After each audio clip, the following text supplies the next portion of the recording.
तो hello students, आज हम सीखेंगे क्लास 9th का चैप्टर मोशन, और जिसमें हम जानेंगे मोशन, रेस्ट और डिस्टेंस और डिस्प्लेसमेंट जैसी टर्म्स को। तो चलिए बिना वक्त गवाए वीडियो को आगे शुरू करते हैं। देखिए, सबसे पहले हम मोशन चैप्टर में ये जानते हैं कि आखिर इस मोशन वर्ड का मतलब क्या है। तो मोशन वर्ड का मतलब ये है कि अगर आप मान लीजिए किसी पोजीशन ए पर हैं और आप कुछ डिस्टेंस ट्रेवल करते हैं और एक नई पोजीशन पर पहुंच जाते हैं, पोजीशन बी पर, तो आपने अपनी पोजीशन को चेंज किया। किसके साथ? With respect to time.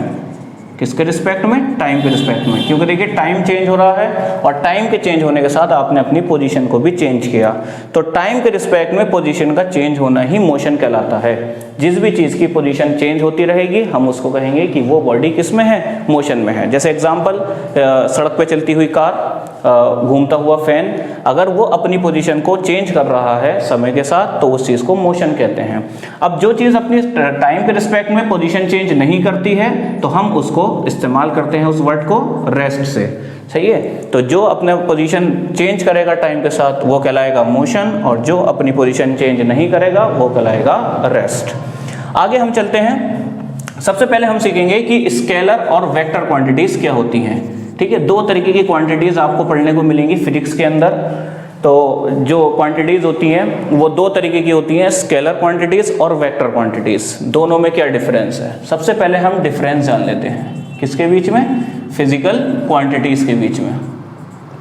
तो फिजिकल क्वांटिटीज में बच्चों सबसे पहले स्केलर और वेक्टर के बारे में जानते हैं। देखिए, स्केलर वो होते हैं जिनमें मैग्नीट्यूड होता है, एटीट्यूड नहीं आप लोगों की तरह।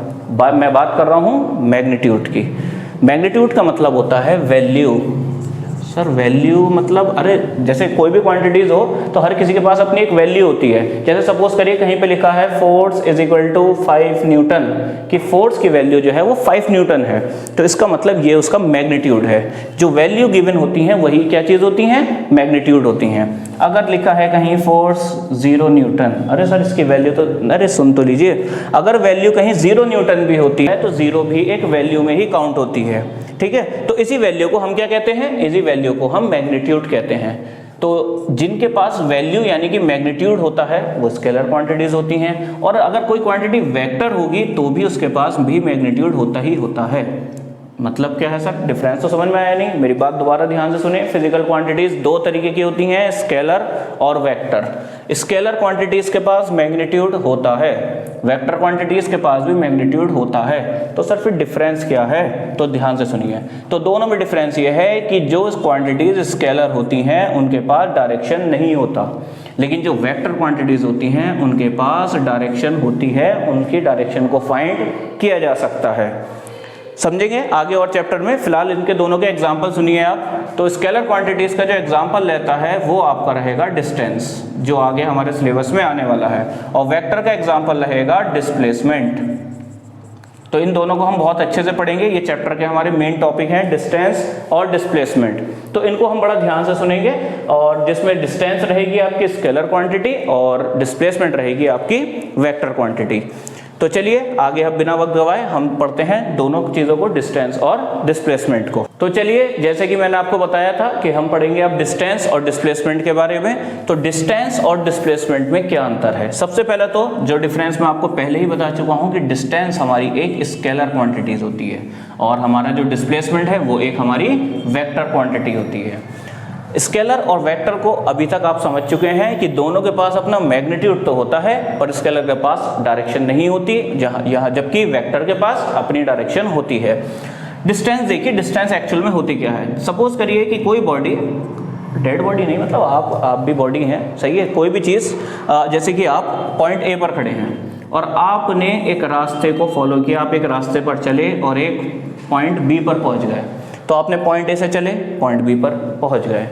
जितना रास्ता आपने ट्रेवल किया, कितना रास्ता आपके द्वारा ट्रेवल किया गया, उसी चीज को आप कहते हैं डिस्टेंस। मेरे ख्याल से बात समझ में आ गई होगी।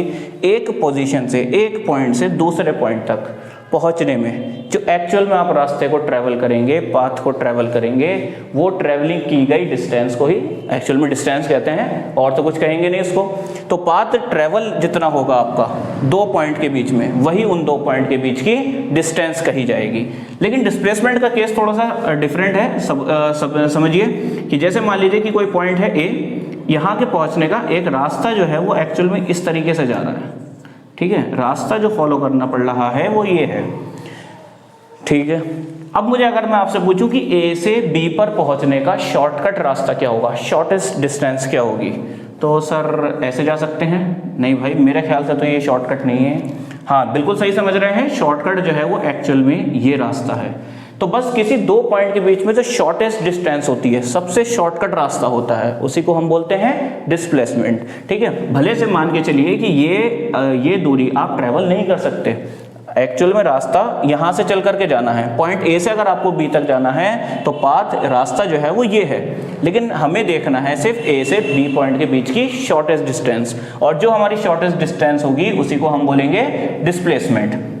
जो पॉइंट हमारा शुरुआत का होता है उसे बोलते हैं इनिशियल पॉइंट, और जो पॉइंट पर हमारा सफर खत्म होता है उसे हम बोलते हैं फाइनल पॉइंट, ठीक है। तो इनिशियल और फाइनल पॉइंट, या फिर ऐसा समझ लीजिए कि फाइनल पॉइंट एक्चुअल में इनिशियल पॉइंट से कितना दूर है शॉर्टेस्ट टर्म में, बस उसी चीज को हम क्या कहेंगे, डिस्प्लेसमेंट कहेंगे।